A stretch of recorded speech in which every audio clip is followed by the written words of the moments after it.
الحمد لله رب العالمين والصلاة والسلام على أشرف الأنبياء والمرسلين وعلى آله الأطهار وأصحابه الأخيار الذين بلغوا الرسالة وأدوا الأمانة ونصحوا الأمة وجاهدوا في سبيله حق جهاده وبعد.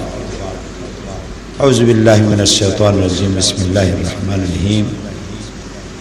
قل هل يستوي الذين يعلمون والذين لا يعلمون. বাংলাদেশ মসজিদ মিশন কর্তৃক আয়োজিত চট্টগ্রামের, এটা কি জেলা মহানগরীর কর্তৃক আয়োজিত সুন্দর ওলামা সমাবেশের সম্মানিত সভাপতি, বিশেষ অতিথি, আমার একান্ত মহব্বতের ব্যক্তিত্ব শেখুল হাদিস হযরত মাওলানা শামসুদ্দিন সাহেব, মসজিদ মিশনের জেনারেল সেক্রেটারি হযরত মাওলানা খলিলুর রহমান আল মাদানী এবং স্থানীয় নেতৃবৃন্দ, উপস্থিত সকল পর্যায়ের নেতৃবৃন্দ, আসসালামু আলাইকুম ওয়া রাহমাতুল্লাহি ওয়া বারাকাতুহু। আমরা আল্লাহ তাআলা শুকর আদায় করছি যে আজকে চট্টগ্রাম শাহী জামে মসজিদে মসজিদ মিশনের আইম্মায়ে মাসাজিদ যারা, তাদেরকে নিয়ে একত্রিত হয়ে বসে কিছু কথা শোনার বলার সুযোগ পেলাম। এই জন্য শুকরগুজার হচ্ছি, পড়ছি আলহামদুলিল্লাহ। এখানে যারা আপনারা এসেছেন অধিকাংশই ইমাম, মসজিদের ইমাম। আর আলেম না হলে ইমাম হওয়া যায় না। ইমাম কখনো জাহিল হয় না, আলেমরাই ইমামতি করে। আর এই পৃথিবীর সর্বশ্রেষ্ঠ ইমাম হচ্ছেন মুহাম্মদুর রাসূলুল্লাহ সাল্লাল্লাহু আলাইহি ওয়াসাল্লাম। তিনি আসল ইমাম। অন্যান্য দুনিয়ার সমস্ত মসজিদের ইমামরা তার অনুসারী। এই জন্য ইমাম যদি কোনো ভুল করে, সেই ভুলটা সঠিক কোনটা, ভুল কোনটা, এটার মানদণ্ড মুহাম্মদ রাসূলুল্লাহ সাল্লাল্লাহু আলাইহি ওয়াসাল্লাম। তিনি যেভাবে যেটা করেছেন ওইটাই ঠিক। এটার উল্টা যে করে সেই ভুল করে। আর ভুল করে বলেই সংশোধন করতে হয়। সংশোধনটা করতে হবে নবী করিম সাল্লাল্লাহু আলাইহি ওয়াসাল্লাম যেভাবে করেছেন ওইভাবে, এর বাইরে কোনো সংশোধন নেই। তাহলে মূল হচ্ছেন তিনি। তো আল্লাহ তাআলা আলেমদেরকে মর্যাদা দিয়েছেন। যারা জানে আর যারা জানে না, এ উভয় তো এক হতে পারে না। ওয়াল্লাযীনা উতুল ইলমা দারাজাত, যাদেরকে ইলম দেওয়া হয়েছে তাদেরকেই মর্যাদা দেওয়া হয়েছে। মর্যাদা ওদের জন্য যাদেরকে ইলম দিছি। সুবহানাল্লাহ। তো আলেমদের জন্য মর্যাদা রিজার্ভ, আল্লাহই তাদেরকে মর্যাদা দিয়েছে। এবং এই যে পৃথিবীটা আল্লাহ তৈরি করেছেন, আল্লাহ তাআলা বলেছেন ওয়াতিলকাল আমসালু নাদরিবুহা লিন-নাস ওমা ইয়াকিলুহা ইল্লাল আলিমুন। যা কিছু বানাইছি এবং দৃষ্টান্ত সেট করেছি মানুষের জন্য, বুঝবে কারা? আলেমরা। সুবহানাল্লাহ ওয়া বিহামদিহি। আলেমদের মর্যাদা, অসম্ভব মর্যাদা আল্লাহ তাআলা দান করেছেন। এই আলেম কারা? আলেম হচ্ছেন, আলেমের সংজ্ঞা কি? যদি প্রশ্ন করা হয় আলেমের সংজ্ঞা কি, তাহলে বলতে হবে আলেম হচ্ছেন তারা যারা কোরআন এবং হাদিস থেকে বিশুদ্ধ জ্ঞান অর্জন করে সেই জ্ঞান দিয়ে নিজেকে তৈরি করেছে এবং এই জ্ঞানের বিস্তারের জন্য দিনরাত কাজ করে যাচ্ছেন, তারাই হচ্ছেন প্রকৃতপক্ষের আলেম। এর উল্টা যারা, তারা আলেম নামের পদবাচ্যে বিবেচিত হতে পারেন না।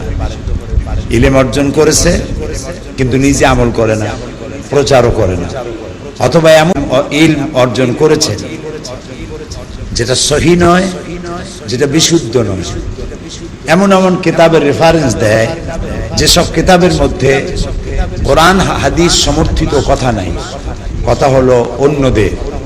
এখানে আমরা একটা ভুল করি, সেই ভুলটা আপনাদের দৃষ্টিতে ভুল কিনা আমি জানি না, আমার দৃষ্টিতে আমি তো সবার চাইতে ছোট, সেই হিসাবে আমি যে ভুলটা আমার কাছে মনে হয় সেটা হলো এই যে আমরা আলেমকে দিয়ে অথবা কোনো হুজুরকে দিয়ে অথবা কোনো বুজুর্গকে দিয়ে ইসলামকে চিনতে বুঝতে চেষ্টা করি, এটাই হলো মারাত্মক ভুল। বরং উচিত ছিল ইসলামকে দিয়ে হুজুরকে যাচাই করা, ইসলামকে দিয়ে বুজুর্গকে যাচাই করা, ইসলামকে দিয়ে আলেমকে যাচাই করা, উনি ইসলামের উপরে আছেন কিনা সেটা কোরআন হাদিস দিয়ে যাচাই করতে হবে। ওনাকে দিয়ে ওনার টুপিটা কেমন, ওনার দাড়িটা কেমন, ওনার পাগড়িটা কেমন, সেইটা দিয়ে তো আমি ইসলাম যাচাই করতে পারবো না। ওনার পাগড়িটা, ওনার টুপিটা, ওনার আমলটা সুন্নত মোতাবেক হচ্ছে কিনা, সেই জন্য মাপকাঠি হবে কোরআন আর হাদিস, এর বাইরে কিছুই নাই। এইটা যদি করতাম তাহলে আমরা বিশুদ্ধ আমলের উপরে থাকতে পারতাম। এইটা করি না বলেই আমরা বিশুদ্ধ আমলের উপরে নাই। এই বিষয়টা যত তাড়াতাড়ি বুঝবো তত তাড়াতাড়ি আমাদের তকদির খুলবে, আর যদি তা না হয় তাহলে আমরা বিভক্তিতে ভুগবো। একজন আর একজনকে সহ্য করব না, একজন আর একজনকে সালাম পর্যন্ত মানুষ দেয় না। এখানে আমার ভাই হযরত মাওলানা শামসুদ্দিন সাহেব আইম্মায়ে মুজতাহিদিনদের কথা বলেছেন। আইম্মায়ে মুজতাহিদিন এর মধ্যে সবথেকে ইমামে আজম ছিলেন ইমাম আবু হানিফা রাহমাতুল্লাহ আলাইহি। তার মতো মানুষ তিনি কিন্তু বলেছেন যে আমার মতের সামনে ইজা সাহহাল হাদিস ফাহুয়া মাযহাবি ওয়াতরুকু কওলি বিখাবারিন নবী সাল্লাল্লাহু আলাইহি ওয়াসাল্লাম। সহিহ হাদিস হলো আমার মাযহাব। তো আমি একটা মত দিয়েছি এই কারণে, যেহেতু হাদিস তো তখনও সংকলিত হয় নাই, কিছু কিছু হয়েছে। এখন একটা সমস্যা আসছে, যেটার সমাধান আমি কোরআনেও পাই নাই এবং ওই সময় পর্যন্ত সংকলিত হাদিসের মধ্যেও পাই নাই। যে পর্যন্ত হাদিস পেয়েছি আর কোরআন বুঝেছি, ওটার মধ্য দিয়ে আমি কিয়াস করেছি, একটা ইস্তেমবাত করেছি, ওর থেকে একটা মাসলা আমি পেশ করেছি। কিন্তু আমার এই মতের সামনে যদি সহিহ হাদিস এসে যায়, অতরুকু কাউলি, তখন আমার কওলকে পরিত্যাগ করো বেখাবারের নবী সাল্লাল্লাহু আলাইহি ওয়াসাল্লাম। সহিহ হাদিসের সামনে আমার মত কোনো মতই না, এটাকে পরিত্যাগ করো। এরপরে আর কি কোনো কথা থাকে? ইমাম শাফিঈ রহমাতুল্লাহ আলাইহির সময়ও হাদিস সব সংকলিত হয় নাই, ইমাম মালিক রহমতুল্লাহ আলাইহির সময়ও হাদিস সব সংকলিত হয়নি, কিন্তু ইমাম আহমদ বিন হাম্বল রহমতুল্লাহ আলাইহি তার পর্যন্ত হাদিস সব সংকলিত হয়ে গেছে। এই জন্য মুহাক্কিকিনদের দৃষ্টিতে ইমাম আহমদ বিন হাম্বলের মতগুলি সব থেকে হাদিসের আকরাম, সব থেকে হাদিসের নিকটবর্তী। তো এই জন্য কোনো একটি বিষয়ের উপরে না জেনে আমার বুজুর্গ কি বলেছেন, আমার হুজুর কি বলেছেন, আমার মুরব্বী কি বলেছেন, এটার উপরে টিকে থাকা, এটার উপরে জমুদ হওয়া, এটার উপরে হার্ড লাইনে থাকা, এটা কোনো মুহাক্কিক আলেমের জন্য উচিত নয়। পড়াশোনার মান বাড়াতে হবে। ফতোয়াও কিন্তু একইভাবে একই জায়গায় সমভাবে থাকে না। স্থান, কাল, পাত্রভেদে ফতোয়ার পরিবর্তন, ডিসিশন এর পরিবর্তন হতেই পারে। এই জন্য ফতোয়ার বিষয়টিও ভালো করে বুঝতে হবে, জানতে হবে, আন্দাজের উপরে দেওয়া যাবে না। পড়াশোনার মান যত বাড়াবেন, আমি কিন্তু নসিহত করার যোগ্যতা রাখি না, আমি আপনাদেরকে স্মরণ করাচ্ছি, আমরা যত বেশি পড়তে পারবো ততই আমাদের চিন্তার বিকাশ হবে, ততই বুঝতে পারবো। ব্যাঙেরে যদি বলা হয় সে থাকে কুয়ায়, যদি বলা হয় যে কর্ণফুলী নামক একটা নদী আছে বেশ বড়, সে বুঝতে চাইবে না যে কুয়ার চাইতেও বড় কিছু আছে নাকি। আর যে মাছ থাকে কর্ণফুলীতে, তারা যদি বলা হয় যে বঙ্গোপসাগর আছে, সে তো বুঝবেই না যে এর থেকেও বড় একটা সাগর আছে নাকি। যেমন মায়ের পেটে যে সন্তান থাকে, সেই সন্তানকে টেলিফোন করে অথবা মোবাইল বা SMS করে যদি পেটের সন্তানকে বলা যেত যে তুমি এখন যে জায়গায় আছো, কয়েক মাস পরে এমন একটা পৃথিবীতে আসবা যেটা পরিধি হচ্ছে 25,000 বর্গ মাইল, ও কি বিশ্বাস করবে? ও মনে করবে এর চেয়েও বড় জায়গা আছে নাকি মায়ের পেটের চেয়ে। মানুষেরা কিন্তু ওইটাও বিশ্বাস করতে চায় না, অনেকে এটাও বিশ্বাস করতে চায় না অনেকে, যে একজন আদনা দরজার জান্নাতি যে হবে, এই পৃথিবীর মতো 10টা পৃথিবী পাবে। সে বুঝবে কেমনে যে এই পৃথিবীর চাইতো 10টা পৃথিবীর মতো এত বড় আমি বেহেশত দিয়ে করবো নাকি, আমি করবো কি এই দিয়ে? সে তো বুঝতেই পারবে না। সেই জন্য জ্ঞান যত বাড়বে ততই বুঝতে সুবিধা হবে। এই জন্য আমি বর্তমান অন্যতম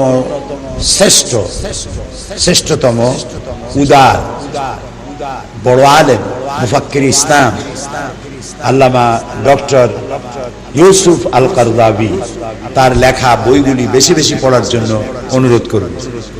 এই বইগুলি বেশি বেশি পড়লে চিন্তার বিকাশ ঘটবে। যাই হোক, ওই বিষয়ে আমি আলোচনা করব না, আমার সময় কমে গেছে, আরো অনেক কাজ আছে। আমি আপনাদের খেদমতে যেটা আরজ করতে চাই যে আপনাদের পজিশন হচ্ছে ইমাম। ইমাম মানে কি? নেতা। আপনারা নেতা, আর পেছনে যারা নামাজ পড়ে তারা কি? অনুসারী, তারা মুক্তাদি।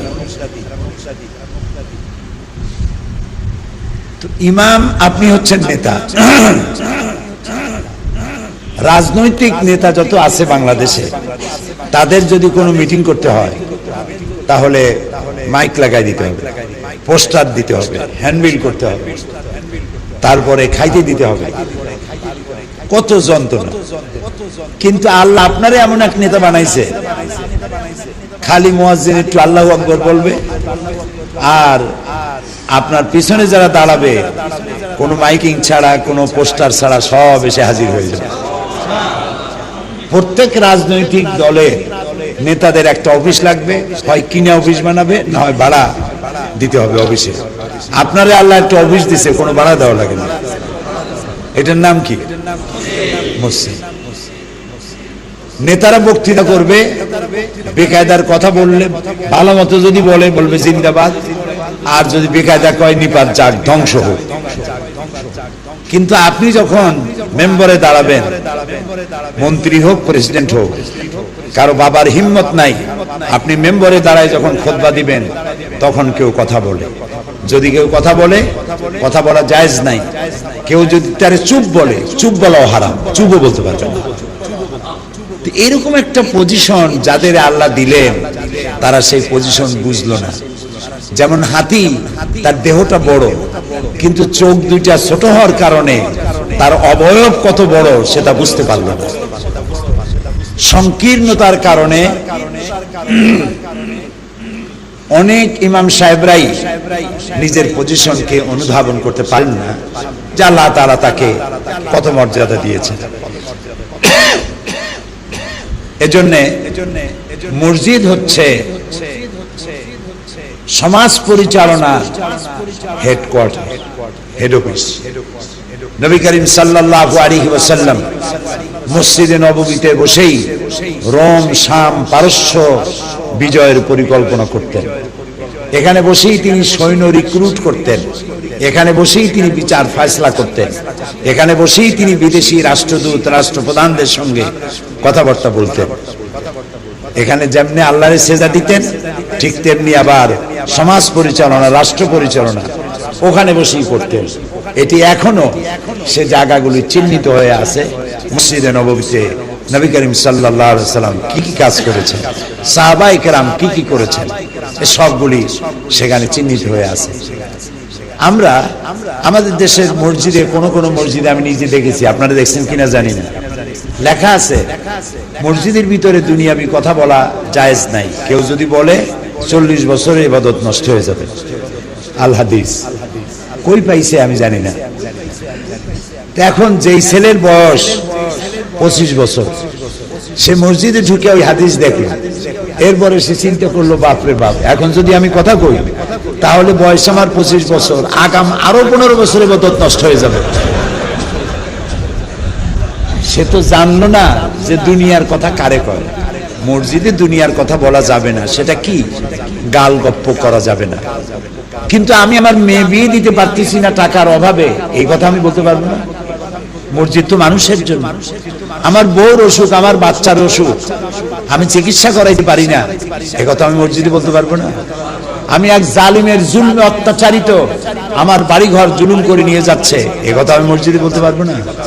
হযরত ওসমান রাদিয়াল্লাহু তাআলা আনহু মেম্বরে খুতবা দিয়া নামছেন, মেহরাবে যাবেন, ইকামত শুরু হয়ে গেছে। তখন তায়েফ থেকে আগত একটা প্রতিনিধি দলের সঙ্গে তিনি জিজ্ঞেস করতেছিলেন, তায়েফের বাজারে এখন আটার দাম কত, গোশতের দাম কত। মসজিদে নববী ইকামত হচ্ছে, উনি ইমামতির জায়গা যাচ্ছেন হেঁটে, তখন এই কথা জিজ্ঞেস করছেন। এটা কি দুনিয়াবি কথা হলো? আর দুনিয়াবি কথা হলে জিন্নুরাইন, যিনি যাকে ফেরেশতারা লজ্জা করত, তিনি কি এই কথা বলতেন? সুতরাং মসজিদ মানুষের জন্য, আর মানুষ মানুষের কথা মসজিদ বলতে পারবে না, এটা দুনিয়াবি কথা হবে। দুনিয়াবি কথা হবে গপ্প করা, আজে বাজে কথা বলা, ভ্যালুলেস কথা বলা, যে কথার সাথে মানুষের কোনো সম্পর্ক নাই, সমাজের সম্পর্ক নাই, দ্বীনের সম্পর্ক নাই, এই জাতীয় কথা বলা যাবে না। কিন্তু সমাজ গঠন, দেশ গঠনের কথা আপনাকেই বলতে হবে। রাসূলুল্লাহ তো বলেছেন, মসজিদের ভেতরে মেম্বরে দাঁড়িয়ে যদি আপনি বলেন গাছ মানুষের বন্ধু, আল্লাহ তাআলার সৃষ্টি, এই পৃথিবীতে মানুষ বানাবার আগে আল্লাহ গাছপালা বানাইছেন যাতে মানুষেরা বাস করতে পারে। রাসূলুল্লাহ বলেছেন, তোমার কাছে যদি কিয়ামতের খবর আসে আর হাতে একটা চারা আছে, গাছের চারা, কিয়ামতের খবর কানে এসে গেছে, কিয়ামত আসতেছে, গাছের চারাটা লাগাই দিও, তাহলে কিয়ামতে সদকা জারিয়ার সওয়াবটা পাবে। এই কথা যদি মসজিদে আপনি বলেন, মানুষেরা গাছ লাগাবে জমের মতো, ঠিক না? রাসূলুল্লাহ বলেছেন, মুসলিম শরীফের হাদিস, আল্লাহর জন্য কেউ যদি একটা গাছ লাগায়, ওই গাছটায় যত পাখি বসবে, গাছের পাতা যত জিকির করবে, মানুষেরা আশ্রয় পাবে, মানুষেরা ফল খাবে, কিয়ামত পর্যন্ত সদকায়ে জারিয়ার সওয়াব ওর আমলনামায় লেখা যাবে। কি সুন্দর কথা! এই কথাগুলি যদি আপনি বলেন, আপনি যদি মসজিদে দাঁড়ায় বলেন, এই যে মানুষের পেটের পীড়া হয়, ডিসেন্ট্রি হয়, ডিহাইড্রেশন হয়, কলেরা হয়, আমাশা হয়, এগুলি কেন হয়? এই জন্য হয় যে লোকেরা পেশাব পায়খানার পরে হাতটা ভালো করে পরিষ্কার করে না। হাতের নখ যদি বড় থাকে, নখের ভিতরে ময়লা হয়। পায়খানা করার পর হাতটা যদি মাটি দিয়ে সাবান দিয়ে না ধোয়, এটা দিয়ে যদি খাবার খায়, পানি ধরে, রান্না বান্না করে, তাহলে তো কলেরা বসন্ত ইত্যাদি হবেই। সুতরাং আপনারা কুলুপ ব্যবহার করবেন, হাত পাও পরিষ্কার রাখবেন, গোসল করবেন, এগুলি নখ কাটবেন সময় মতো, অপ্রয়োজনীয় পশমগুলি ফেলে দিবেন। এই কথা যদি বলেন, তাহলে এটা কি দুনিয়াবি কথা হবে? হবে? তো এই কথাগুলি আপনার মুখ দিয়ে শুনলে, একটা মন্ত্রী যদি সারাদিন চিল্লায়, ওর কথার কোনো দাম নাই। কারণ এই মন্ত্রীগুলা সাথে যারা থাকে তারা চেনে যে উনি কি জিনিস, কি চিজ। ড্রাইভারে চেনে, বউতে চেনে, যত ভালো ভালো কথা কয়, লোকেরা বলে যে আমরা তো জানি হুজুর আপনি কি। কিন্তু একজন ইমাম যখন কথা বলেন, তখন ইমাম সমাজে বাস করে, আর তার আমল যদি ভালো হয়, তাহলে লোকেরা সে কথা মানতে বাধ্য থাকে। এই জন্য আল্লাহর দেওয়া এই পজিশনকে আপনারা রক্ষা করবেন। আপনারা বিরাট দায়িত্ব পালন করেছেন। নবী করিম সাল্লাল্লাহু আলাইহি সাল্লামের ব্যঙ্গচিত্র যখন হলো, আপনারা মাঠে কেউ বসেছিলেন না, মসজিদে কেউ ছিলেন না, সব রাস্তায় বেরিয়েছেন। যখন বোমাবাজি সন্ত্রাসী তৎপরতা হয়েছে, সমস্ত মসজিদের ইমামরা রাস্তায় নেমেছেন। আপনারা মিছিল করেছেন, মিটিং করেছেন, প্রমাণ করেছেন টুপিওয়ালা দাড়িওয়ালাদের এই কাজ না, ওরা আমাদের উপরে বদনাম চাপায় দেয়, একথা আপনারা প্রমাণ করতে সক্ষম হয়েছে। সুতরাং আপনাদেরকে আমি শ্রদ্ধা জানাই, সম্মান জানাই। তবে আরেকটা পরামর্শ আমি আপনাদের দেব, আপনারা পরনির্ভর হবেন না। দুর্ভাগ্যক্রমে বাংলাদেশের অধিকাংশ মসজিদগুলির সেক্রেটারি, মোতোয়াল্লি, কেশিয়ার, মেম্বার হয় ওরা যারা ধর্ম নিরপেক্ষ মতবাদে বিশ্বাসী। টাকার জোরে তারা মসজিদের মুতাল্লি হয়ে যায়। সূরা তওবার মধ্যে আল্লাহ বলে দিয়েছেন মসজিদের মুতাল্লি কারা হবে, যারা আল্লাহকে সবথেকে বেশি ভয় করবে, পরকালে জবাবদিহিতে আছে, ওরা হবে মসজিদের মুতাল্লি, সেক্রেটারি মেম্বার। কিন্তু ধর্মনিরপেক্ষ মতবাদ, কুফরি মতবাদে বিশ্বাসী সেই লোক দুর্ভাগ্যক্রমে মসজিদের সেক্রেটারি হয় আর কেশিয়ার হয়।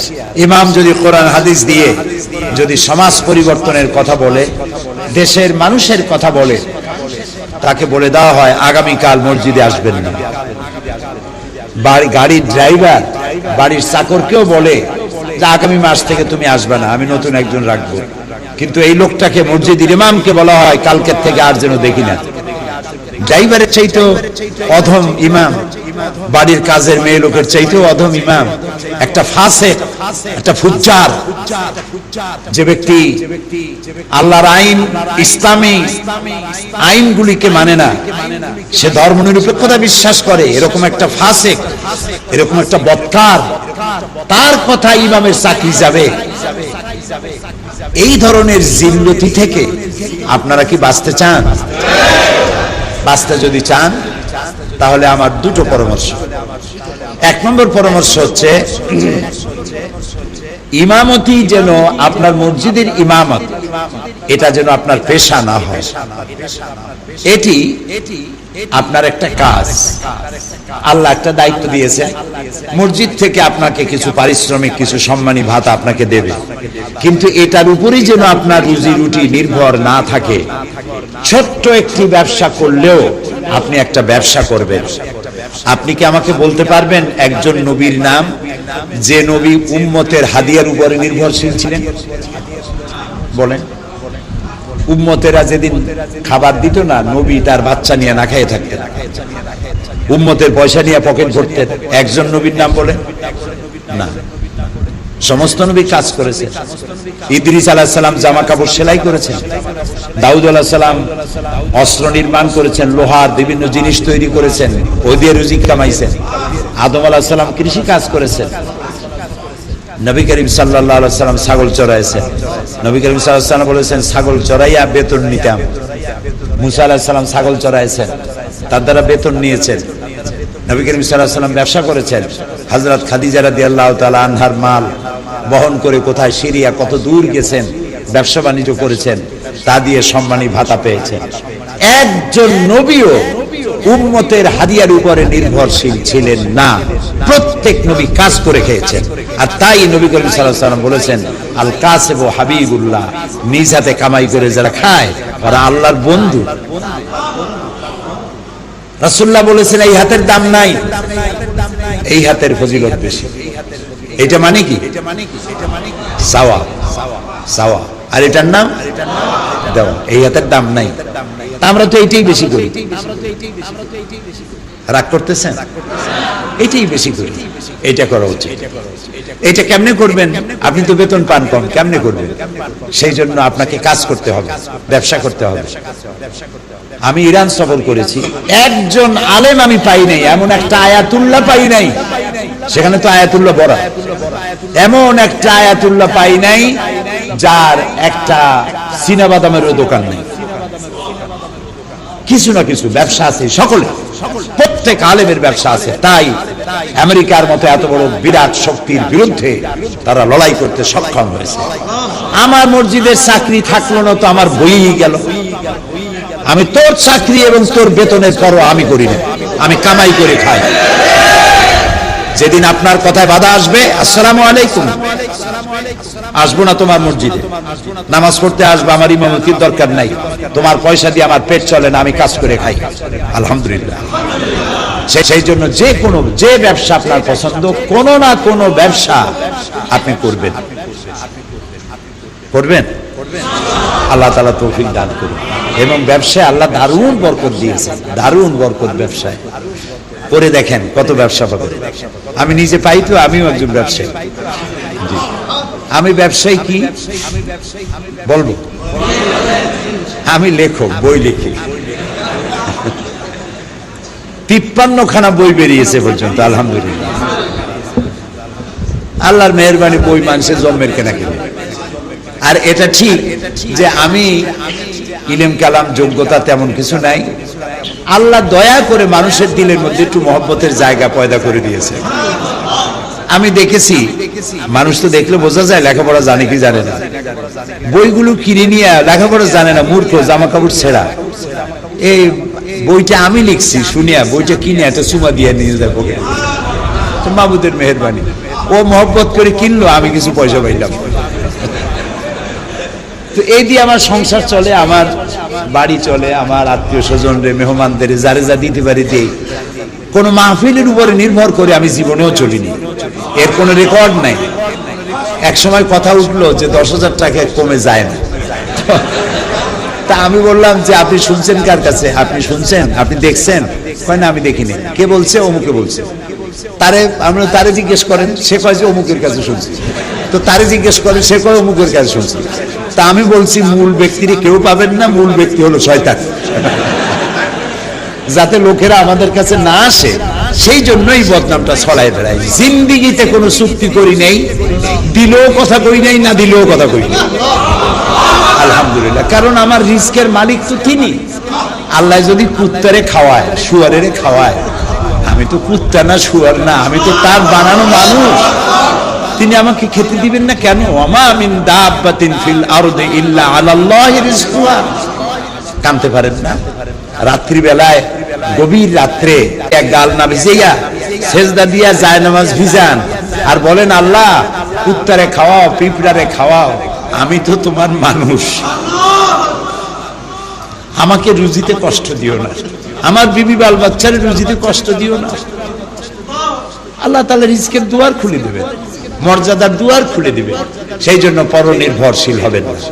তারপরে আপনারা বেতনে কষ্ট পান, এটা আমি জানি, আমি বুঝি। আমি তো আপনাদের লোক, যদিও আপনাদের মতো যোগ্যতা রাখি না।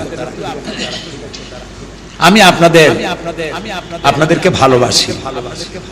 উহিব্বুস সালিহিনা ওয়া লাস্তু বিনহুম লাআল্লাল্লাহা ইয়ারযুকুনি সালাহ। আমি আলেম হইতে পারি নাই, কিন্তু আলেমদেরকে আমি কলিজা দিয়ে মহব্বত করি এবং আল্লাহর কাছে দোয়া করি, আল্লাহ সালেহিনদের সাথে দয়া করে এই গোলামকে দাঁড় করাইও কিয়ামতের দিন। কিয়ামতের দিন আল্লাহ যদি শুধু এইটুকুন বলেন যে তোরে আমি মাফ করে দিলাম, আমি কিচ্ছু চাই না, শুধু এই ঘোষণাটুকু যদি আল্লাহ দেন, আমার জীবন ধন্য হয়ে যাবে। আমি আপনাদের কথা পার্লামেন্টে ভুলি নাই। আমি পার্লামেন্টে বলেছি ইমাম মুয়াজ্জিনদের সার্ভিস রুল দিতে হবে। ধর্ম প্রতিমন্ত্রী বলেছেন পার্লামেন্টের ইতিহাসে এটা সবথেকে শ্রেষ্ঠ প্রস্তাব বলে আমি মনে করি। ইমাম মুয়াজ্জিনদের সার্ভিস রুলের বিষয়টি সরকারের এখন বিবেচনাধীন। আপনারা একটু দোয়া করতে থাকেন, আল্লাহ যেন দয়া করে এটা কবুল করেন। যদি সরকার আপনাদের বেতন ভাতার দায়িত্ব নিয়ে নেন, তাহলে আর কোনো সমস্যা থাকবে না। তাহলে এই বাজে লোকগুলি ধর্মনিরপেক্ষ মতবাদের সেক্রেটারি মোতাল্লিদের গজব থেকে আল্লাহ আলেমদেরকে রক্ষা করুন।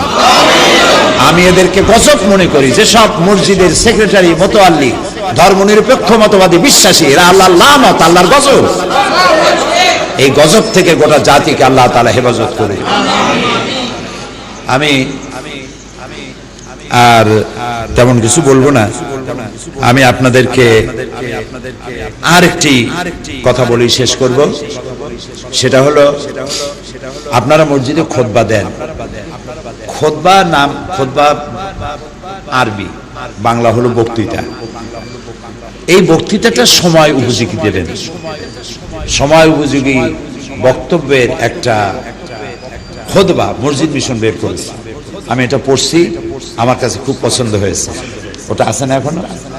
আপনারা মেহেরবানি করে যে মসজিদে আছেন, খুতবাতুল আহকাম আমি সম্মান করি। যত খুতবা আলেমরা লিখছে সম্মান করি, মহব্বত করি, কিন্তু সময়ের একটা ব্যাপার আছে।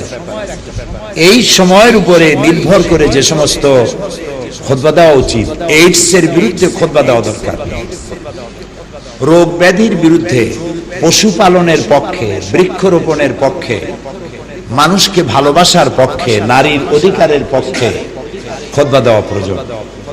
বলা হয় যে ইসলামের কাছে নারীর অধিকার নাই, এগুলোর বোরখা দিয়ে পেঁচাইয়া হেজাব দিয়ে ঢাকিয়া মুরগির খোপের মধ্যে ঢুকে দিতে বলছে। এদের লেখাপড়া নাই, এদের অধিকার নাই, নানান কথা বলে বিভ্রান্ত করে। সেই জন্য নারীর অধিকার কি, শিশুর অধিকার কি, ঈমান কাকে বলে, আখেরাত কাকে বলে, রেসালাত কারে বলে, এক একটা বিষয়ের উপরে আপনি সিরিয়াল খুতবা দেবেন।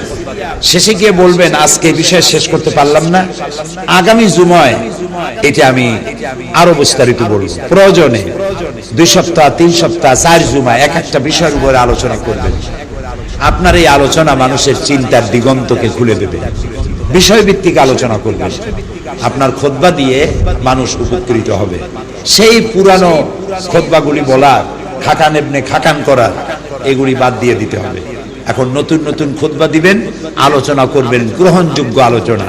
ভালো করে পড়াশোনা করে এক একটা বিষয়কে বেছে নেবেন, ওই বিষয়ের উপরে আলোচনা করবেন। যেমন এখন সন্ত্রাস চলতেছে, এই সন্ত্রাসের বিরুদ্ধে ইসলাম যে সন্ত্রাস সমর্থন করে না, এটা ভালো করে মানুষকে বুঝায় কলজার মধ্যে ঢুকাই দিবেন। কোরআন হাদিস কোনোদিন সন্ত্রাসের পক্ষে নয়, সন্ত্রাসের বিরুদ্ধে। এখন নবী করিম সাল্লাল্লাহু আলাইহি ওয়াসাল্লামের বিরুদ্ধে কার্টুন আঁকা হচ্ছে, ব্যঙ্গ করা হচ্ছে। রসুলের মহব্বত না হইলে ঈমান বাঁচবে না, রসুলের মহব্বত না থাকলে ঈমান বাঁচবে না, সাহাবীদের প্রতি মহব্বত না থাকলে ঈমান টিকবে না। এই কথাগুলি বর্তমান খুতবায় বেশি বেশি আসা দরকার। রসুলের মর্যাদা কি, রসুলকে ভালোবাসতে হবে কেন, সাহাবায়ে কেরামদেরকে ভালোবাসতে হবে কেন, ইত্যাদি সম্পর্কে এখনকার সময় আলোচনা, এটাই সময় উপযোগী।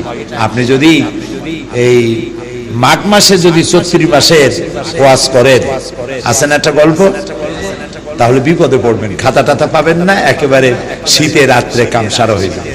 34 মাসের ওয়াজ 34 মাসে করবেন, মাঘ মাসের ওয়াজ মাঘ মাসে করবেন।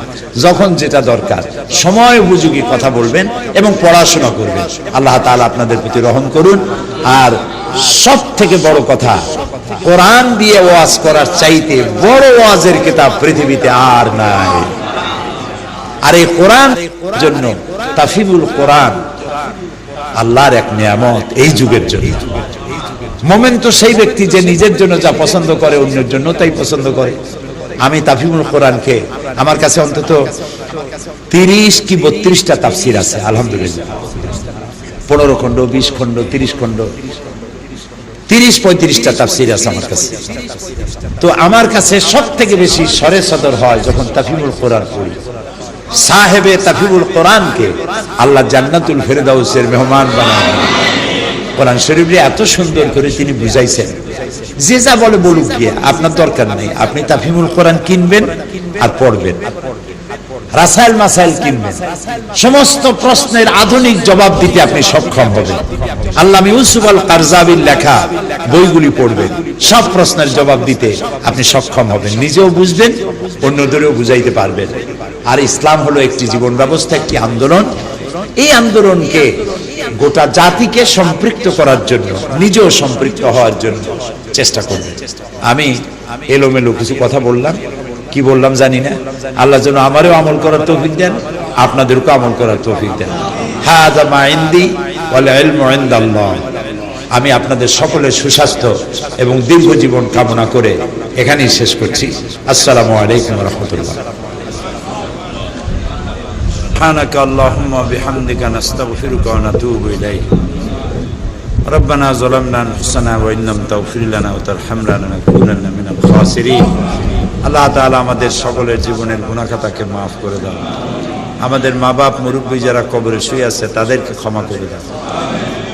আল্লাহ তাআলা অতি সম্প্রীতি কালে আমরা দুজন যোগ্য ব্যক্তিকে হারিয়েছি।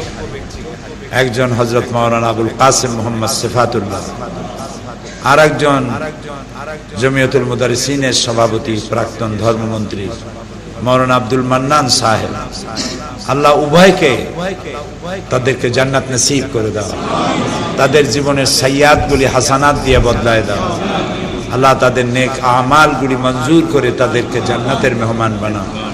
আল্লাহ তাআলা বাংলাদেশ মসজিদ মিশনকে কিয়ামত পর্যন্ত কবুল করো। আল্লাহ তাআলা এর কোতাহি এবং খামিয়া তুমি ক্ষমা করে দাও এবং এর হামি ও নাসির তুমি হয়ে যাও। আল্লাহ তাআলা মাদ্রাসা শিক্ষক পরিষদকে কবুল করো, এর পরিধি এর ব্যাপ্তি আরো তুমি বৃদ্ধি করে দাও। সমস্ত মাদ্রাসা শিক্ষকদেরকে একই পতাকা তলে আসার তৌফিক দাও এবং ফাজেল কামেলের মান যেন এই সরকার ক্ষমতা ত্যাগের পূর্বেই যেন মানটা দিয়ে দিতে পারে, এই তৌফিক দয়া করে দান করে দাও। আল্লাহ মসজিদের দোয়া আমাদেরকে তুমি ফেরত দিও না আল্লাহ তাআলা। তুমি দয়া করে সমস্ত আলেমদের কলিজার এই কামনা, সমস্ত মাদ্রাসার শিক্ষক ছাত্রদের এই প্রাণের দাবি আল্লাহ তুমি দয়া করে কবুল করার তৌফিক দান করে দাও সরকার। আল্লাহ তাআলা তুমি আমাদের সমস্ত রকমের ত্রুটি বিচ্যুতিকে ক্ষমা করে দাও। ربنا تقبل منا انك انت السميع العليم وتب علينا انك انت التواب الرحيم برحمتك يا ارحم الراحمين. السلام عليكم.